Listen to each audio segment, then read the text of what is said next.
ඔයාලව සාදරයෙන් පිළිගන්නවා අපේ කොස්මෝස් පොස් YouTube channel එකට. ඉතින් අද අපි බලමු අපේ සිස්ටම් එකේ කෑෂ් බිල් එකක් දාගන්නේ කොහොමද කියලා.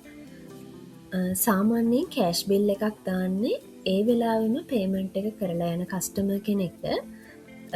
අපි බලමු කොහොමද ඒක කරන්න කියලා. මුලින්ම මේ බිලින් කියන ෆන්ක්ෂන් එකට ගිහිල්ලා කෑෂ් බිල් කියන ෆන්ක්ෂන් එක තෝරගන්නවා.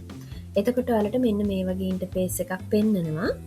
ඔයාලට මෙතන අයිටම් නේම් කියන තැන පුළුවන් ඔයාලට අවශ්‍ය අයිටම් එක සර්ච් කරලා හරි නැත්නම් මෙහෙම සිලෙක්ට් කරලා හරි ගන්න පුළුවන්. එහෙම ගත්තාම මෙතන අයිටම් එකේ සෙලින් ප්‍රයිස් එක ඔයාලට පෙන්නනවා. ඒ වගේම මෙතන පෙන්නනවා available quantity එක. ඔයාලා කෙලින්ම මෙතනින් enter දුන්නාම quantity කියන කොලම් එකේ තමයි cursor එක නතර වෙන්නේ.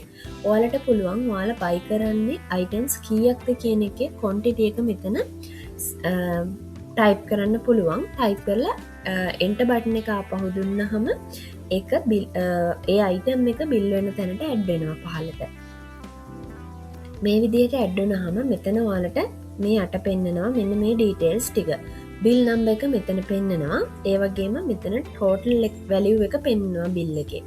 ඒ වගේම මෙතන discount percentage එකක් ඔයාට මේ bill එකට discount percentage එකක් දෙනවා නම් ඔයාට පුළුවන් 105ක් වගේ දෙනවා නම් total bill එකට මෙතන 5 type කරාම auto discount value එක. ඒ කියන්නේ bill එකෙන් අඩු වෙන ගාණ මෙතන auto calculate වෙලා හැදෙනවා. ඊට පස්සේ ඔයාලට පුළුවන් bill එකේ customer ගේ නමක් print වෙන්න ඕන නම් මෙතන ඔයාලට පුළුවන් customer ගෙන් අහලා නම type කරගන්න. ඒක අත්‍යවශ්‍යම නැහැ. ඒ වගේම sales rep ගේ bill එක දාන counter එකේ ඉන්න ඔයාලගේ shop එකේ සේවකයාගේ නම මෙතන දාන්න පුළුවන් bill එක දාන්නේ කවුද කියලා. ඒ වගේම මෙතන cash payment එකක්ද card payment එකක්ද කරන්න කියලා select කරලා cash වලින් ගෙවනවා නම් customer මෙතන cash ප්‍රමාණය දාන්න පුළුවන්.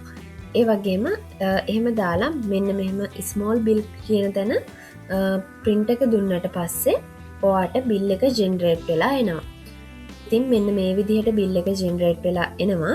එතකොට ඔයාලට මෙතනින් print කියන option එක දීලා bill එක අවශ්‍ය නම් print කරලා ගන්න පුළුවන්. ඉතින් මේ විදිහට තමයි අපේ සිස්ටම් එකෙන් කෑෂ් බිල් එකක් දාන්නේ.